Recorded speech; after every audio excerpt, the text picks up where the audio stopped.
Welcome to 3 and Out with Jason and Kevin. I am Jason. That is Kevin. We are brought to you by CincyJungle.com.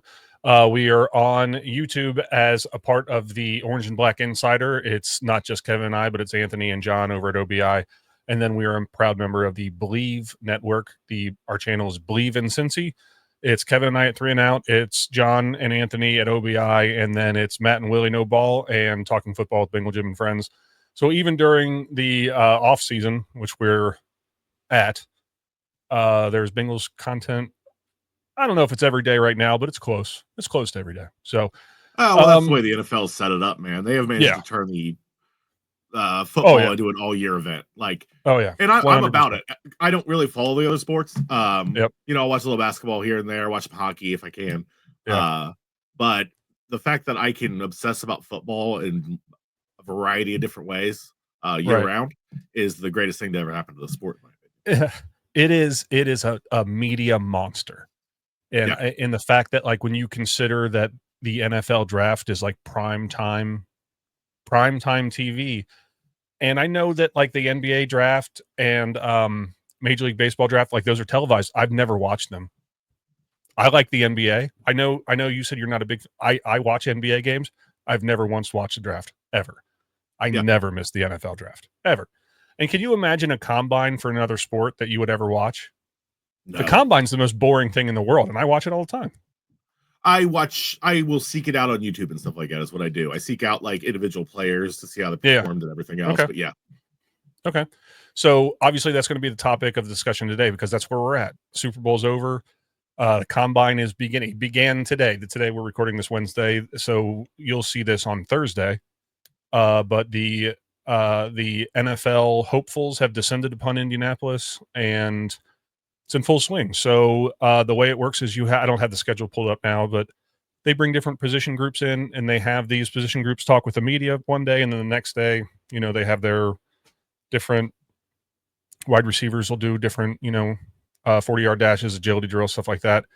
And then, when one group goes to the field, next group comes in to do their interviews and stuff. It's like a well-oiled machine. But the interview started today. Not a ton to talk about.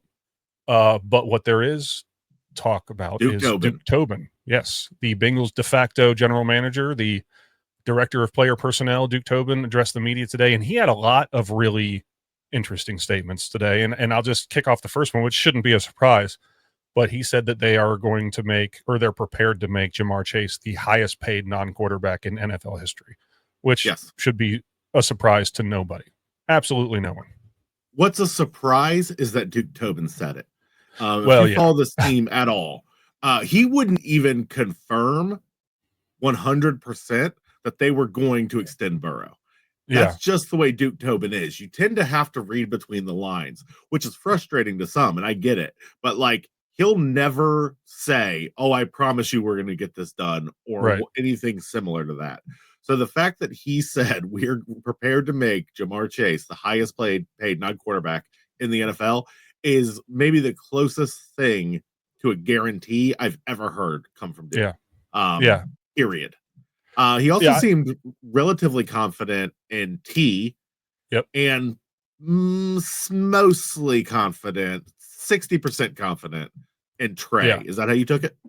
It is. I took it as a 100%. We're going to get this done with Ja'Marr Chase now. Like, we're ready to put, pen on paper.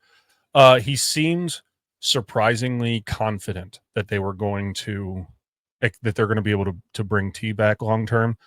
I think that they're trying to extend Trey, but of the three guys that have to be extended or re-signed, that's the one that they seem to be least confident in their ability. Because Duke Tobin said, "We want to do it. We recognize we're not there yet." That's the only time that he said that today was, "Hey, we're not there yet." And that kind of shut that conversation down. So, and because of that, there's been a lot of talk online on X or Twitter or whatever you want to call it, that the Bengals would be willing to move Trey Hendrickson if they're not able to get him extended, because he has just signed through the 2025 season. If they're not able to get him extended, that they would be willing to trade him. And he said in interviews past, "Hey, I just want to help this team, whether that means I'm here or I'm not here, and I help them in value of draft picks, whatever." But I don't know. I took it as they're less confident of Trey than anything else.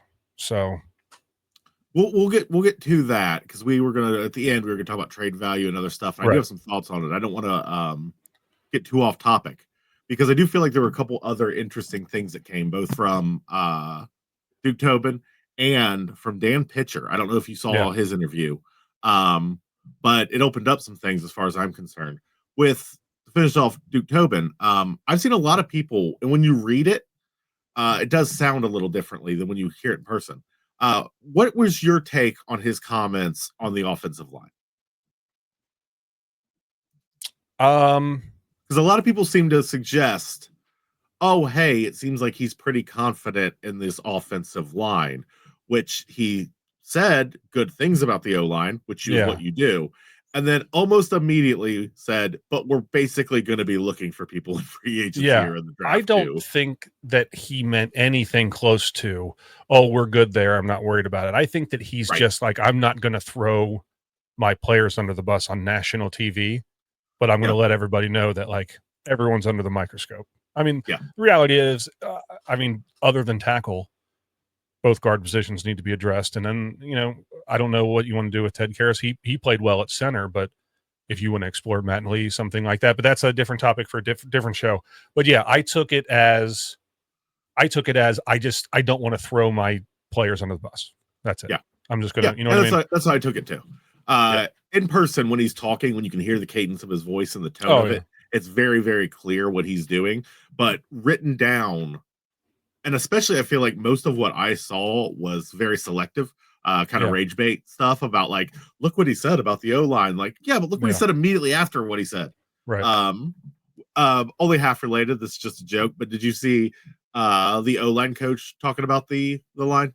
I didn't get to see I did see something about him talking about protecting Burrow, but I did not get to watch that interview yet. Basically, I remember there's a part of it, and I'm exaggerating a little bit, but he's basically like, Orlando Brown is an all-pro, and he's ascending, and he's just going to keep playing better, and we think Marius Mims is going to be a future Hall of Fame right tackle, and Ted Karras is playing center at an incredibly high level, and Kappa and Volson exist. Yeah. I mean, he didn't say it like that, but Kappa that's and Volson are also there. They're also Kappa and Volson are people that are under contract that I'm forced to mention their names. Yes. He had not a single positive thing to say. He said a little bit more than what I'm like saying, but it was very funny. The tone shift when he had to get to the two guards was hilarious to me. Again, I don't want to get too off topic, but I think that it's very possible that Alex Kappa gets cut just based on his salary and the way he played last year. I don't think Volson does because he's on a rookie contract still, but I could see Alex Kappa getting the axe. I would almost guarantee Kappa gets cut. Yeah. I just don't see a version where he doesn't. For the amount of money we owe him and how he played, versus not that that free agency is incredible for interior O linemen, but you could absolutely get better for cheaper. Out there in free agency compared to how Kappa played. So absolutely, I think he's gone for sure. Yep, I agree with you. Okay. And the final thing I wanted to bring up was just Dan Pitcher went on and on. If you saw, or at least mentioned it, about how great it was running two tight ends and how much it opened the field up. Yeah. Which I think puts tight end in the conversation in rounds 1 and 2. I could see that. Yeah. It was always in the conversation for later rounds, but I think it's in the conversation in round 1 and 2. I think it's obviously all going to depend on what they do in free agency. If they're able to tackle some defensive line positions, like grab a guy like Chase Young and then a defensive tackle, everything's on the board in the first round, with the exception of running back. It's not going to happen. And with the exception of running back, and I don't even know. Linebacker. We're gonna have a whole episode about this fight me and you have. I know. We're not gonna do it right now. I know. But in the comments, tell me what you think. I am of the opinion that Ashton Genty, he's not gonna fall to us. He's not gonna fall to us. He's not. But if he does, it's in the conversation. I'm not saying it's a slam dunk pick. I'm not saying we have to take him, but I'm saying, depending on who else is on the board, it's in the conversation. I'm saying that it doesn't matter who else is on the board. That if he's there and you don't like anyone else, trade back. There is no reason whatsoever to take your first round pick and use it on a running back in an offense that does not feature running backs very much. No reason. No reason. The offense constantly features running backs if done correctly. And what I mean by that is that the fear of the run game prevents them from selling I know out that. to stop I understand Burrow. what you're saying. That's featuring a running back every single play. Even if Ashton Genty never touches the ball, he is featured on every single play that he gets one wide receiver. We have to stop. We got to stop. We do have we're going to do this some other time because you're wrong. And we'll go toe to toe. We'll go toe to toe some other time. Answer in the comments, but we're going to move on. We're going to move on. Tyler Warren is also in the conversation, by the way, but that's okay. I do love the whole tight end thing. I'm so bummed out about Eric Hall's injury. Yeah. So I think that you have to go into this year. I would love to see them re-sign Gesicki. I think Mike Gesicki would like it. I think that also got mentioned by Duke or maybe by the reporters, but got addressed a few times.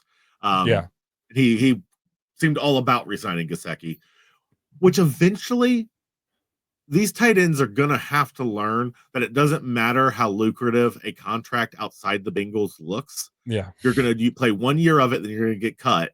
So you might as well sign for us for a little bit more, and we'll keep you on the roster for 3 years. Absolutely. Like, we'll pay you $4 million a year, but that's going to be more ultimately than the $8 million you get. Then you have to walk. Totally agree. I would love. Doesn't matter. Yeah, I would love to see. the Bengals re-sign Gesicki on a 2-3 year deal. You know what I mean? So you have that tight end / slot guy locked up, and then with Eric Hall's injury, unfortunately, I think you have to start with just pretend he doesn't exist until he does. You know what I mean? So yeah, he's a bonus player if he ever shows up again. I'm not being flippant about it because I really, really liked the all pick. And then about halfway through his time playing, I thought he really started to find his groove. He really looked like a future for us at that position. But I don't think he'll ever play the sport at a high level again. He's just injured that same ACL too many times. He's a bonus player if he ever comes back. Yeah. At this point, I don't think he will, or at least he'll come back at 60%. It's a bummer. It is a bummer. Absolute bummer because and that was the knock coming into the NFL, you know, is where is he going to be? Is he going to be healthy? Can he stay in the NFL? Can he be durable enough? And we'll see. But as of right now, like I said, I think if Tyler Warren is there, and again, they address, the defense and free agency, or do enough in free agency, that'd be such a great pick. Put him and Mike Gesicki out there together. And then, maybe Gesicki's gone and Eric Hall does come back and he's okay. I like the pick.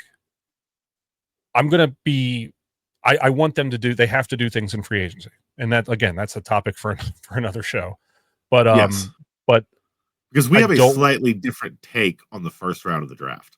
We do. You keep it saying as long as we do this or as long as we do that. Where round one, if there's a place for them on the team, then they are in the conversation no matter what else has happened. I get it. Yeah.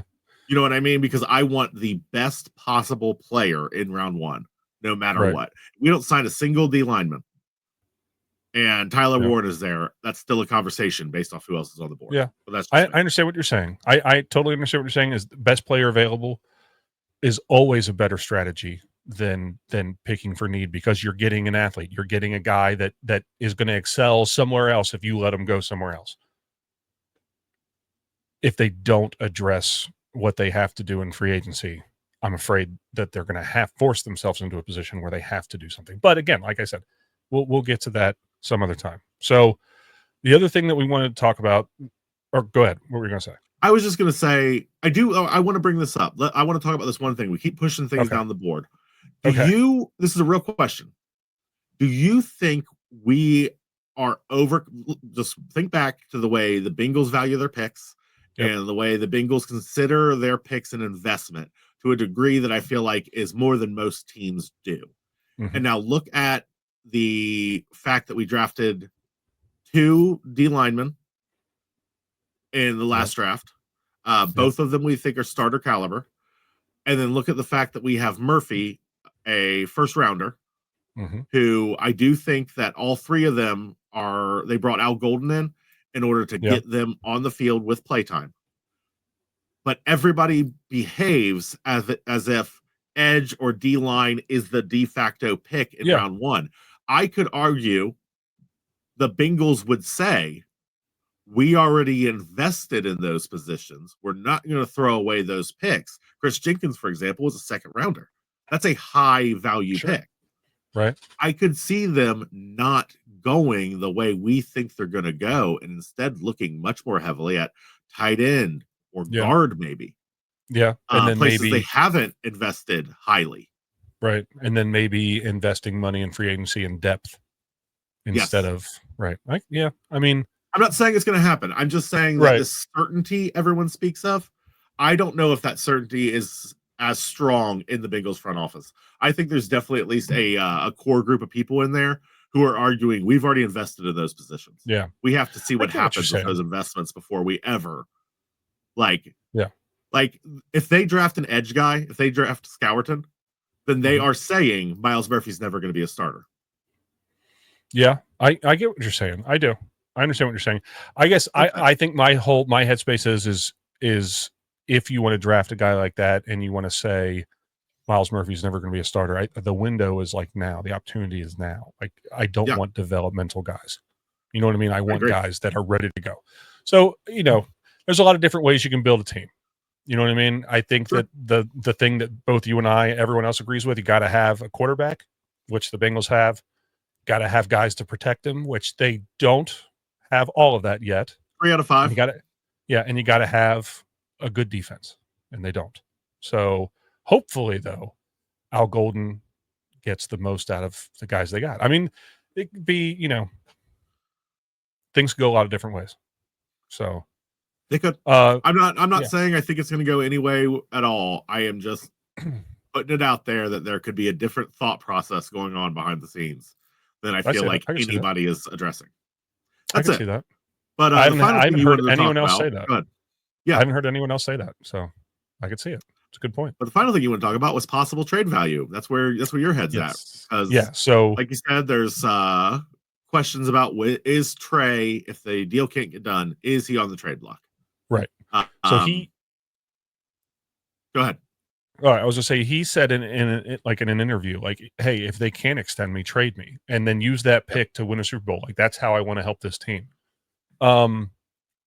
So the question which is a very media savvy way of saying, trade me. Trade me. Yeah, it's the same as anybody else asking or demanding a trade. I mean, he said it nicely, but he said it in a nice way. Yeah. So the question I want to ask to you, I don't think Tyreek Hill, when he was talking about being traded to Miami, was like, trade me for a 7th because screw the Dolphins. Yeah. I don't want you to trade me for a first. Please trade me for nothing.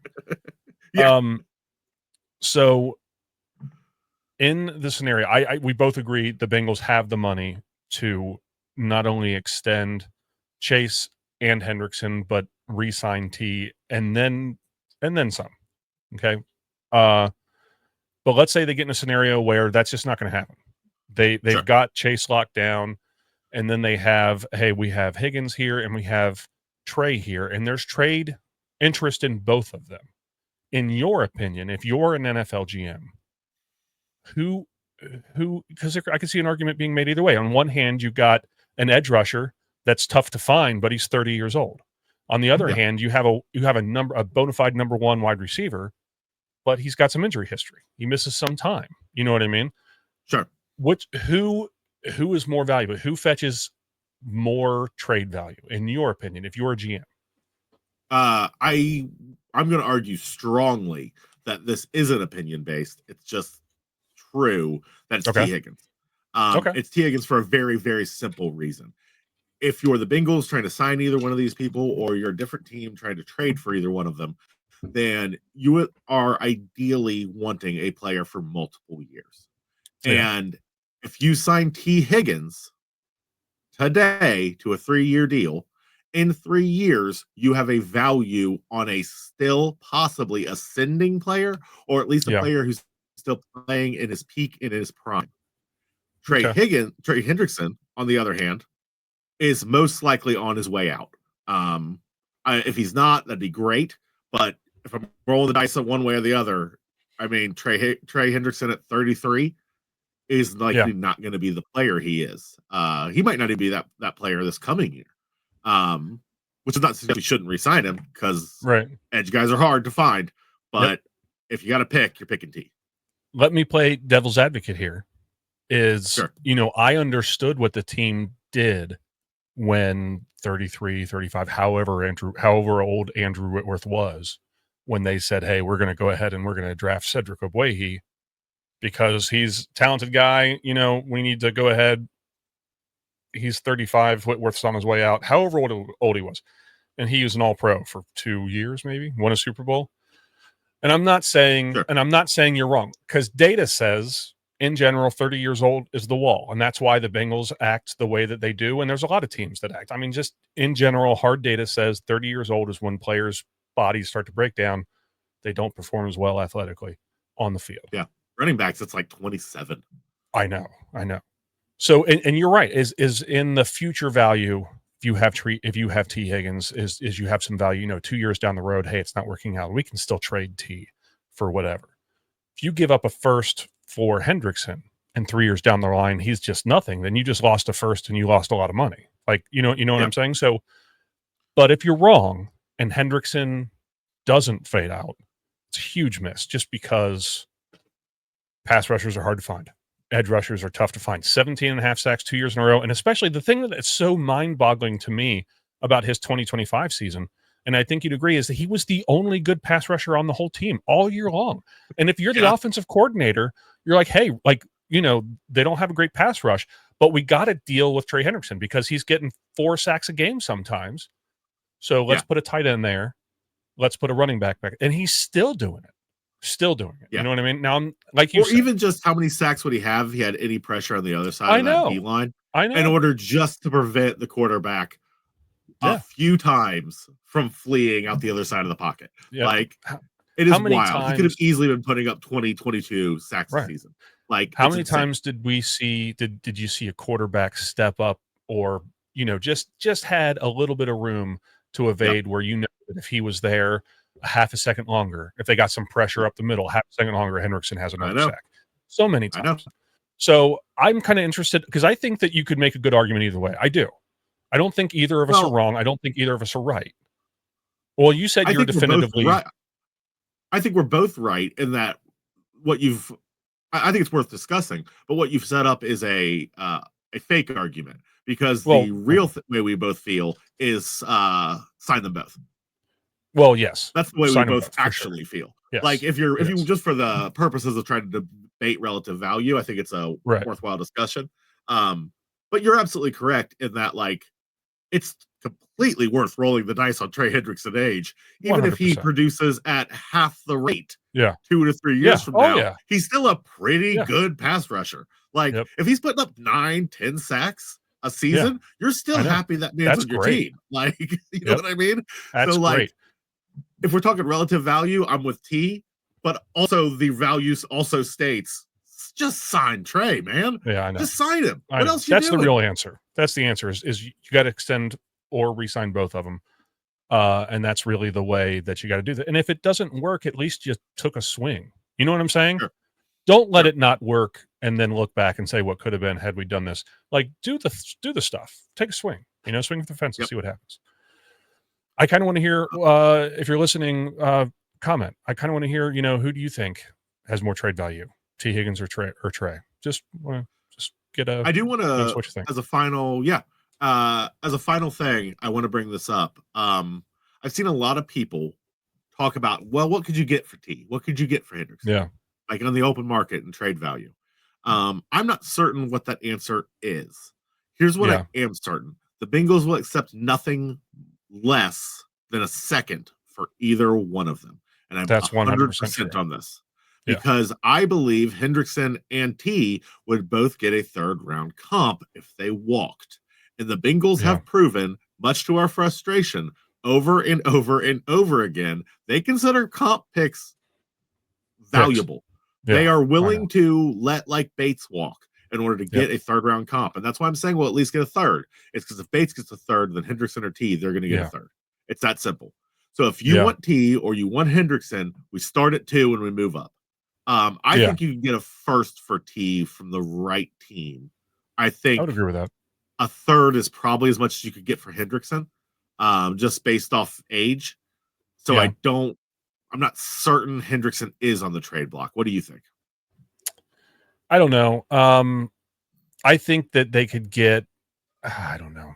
It just depends on everything's so situational. You know what I mean? Of course. With if you have, I don't think the Bengals could get the number 4 overall pick from the Patriots. I think that's who has the number 4 pick for Tee Higgins. I don't think they could get that. But if they had a pick, they have so much cap room and they're so wide receiver needy. If they had like the 27th pick, I could see that situation going through. If it's the Patriots 27, we'll give that up for Tee Higgins for the next. I could see something years, like a pick swap for T.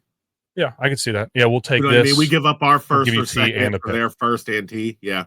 Yeah, I can see that.